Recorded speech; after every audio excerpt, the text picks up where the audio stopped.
చేయని తప్పుకి బలవుతోంది ఆ బాలిక. 14 సంవత్సరాల వయసు ఉన్నటువంటి బాలిక.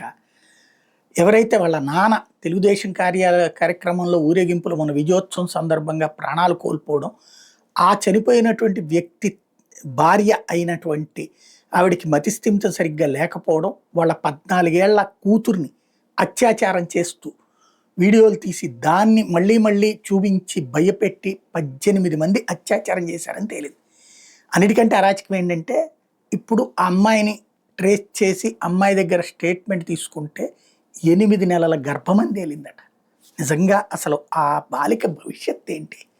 ఎంతటి మానసిక వ్యాధి గురై ఉంటుంది 14 సంవత్సరాల వయసులో?